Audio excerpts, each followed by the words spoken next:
What I'm about to share with you could have got me fired when I was with this company, but I'm no longer with them, so I am now able to share with you, and I hope this opens the eyes of many people, including Christians, of why you need to be very careful of who you are friends with, who you are in relationship with, and including who you're getting in bed with. As a cable installer for over 10 years, I had the privilege of being able to get access to certain parts of people's homes that even their family and friends were sometimes not allowed access to. For example, if you go to your friend's house, you can go into their living room, even their bedroom, kitchen, whatever, but you wouldn't technically go under their bed or in their closet or behind their furniture. But as a cable installer, I had to move their furniture. I had to go under their bed sometimes to run their lines and go in their closet and drill through walls to run certain cable lines. And what I was exposed to used to make my skin crawl, even to this day.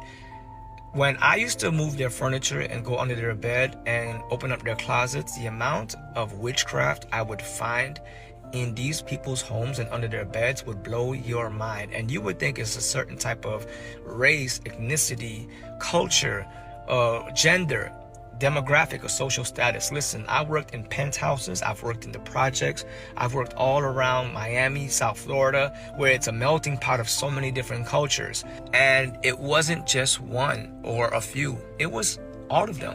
White, Hispanic, black, rich, poor, model, doctors, lawyers, including people who had Bibles in their homes and played Christian music. I know there are Christians that believe that just because they pray for protection means that no spiritual attack can happen to them, no witchcraft can affect them. But the truth is, when we step outside the will of God and expose ourselves to certain things, there are consequences. In the same way I pray for protection, I'm a married man, but if I went around and slept with 50 different women outside of my marriage and catch an STD, that's not God failing to protect me. That's me receiving consequences for my actions. There were a few guys I grew up with in the church, on fire for God, the happiest guys you'll ever meet, just funny, hilarious, always smiling.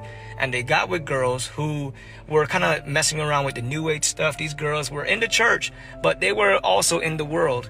And listen, these guys have never been the same. Like, they just are completely different guys now, man. And although I know they're still Christians at heart, like, I know you're not going to lose your salvation because you were affected by witchcraft, but it can definitely cause your life to be wasted. It can destroy your life. So I want you guys to be very mindful of the fact that just because they're smiling in your face, just because they're beautiful or gorgeous, just because they're kind, you have to make sure that you test the spirits. And also, if you have that feeling that something isn't right with that individual, please back off, please step away.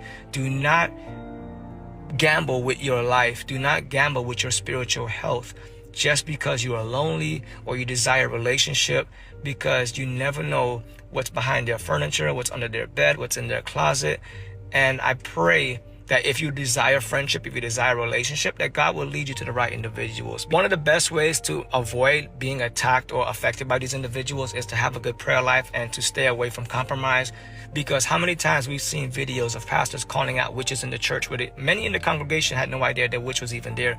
But that pastor who was walking with God, close with God, was able to pick up in the spirit a word of knowledge from the Lord that something wasn't right with that individual in the congregation. And as soon as that pastor called that individual out, that person started to manifest. The demons started to come out. Even though that person was singing like the rest of the Christians, dancing and worshiping and had a Bible in their hand, but they were sent by the enemy. Do not be deceived. There are many people who are smiling in your face. They may be kind and sweet, but the enemy may be using them to draw you away from God and to destroy your life. I'm not saying this to judge anybody, but I am just saying this as a big brother in Christ. Please be mindful of who you are interacting with and how close you get with them, because not everything is as it seems. I got lots more stories like this. Feel free to follow along. God bless. Love y'all.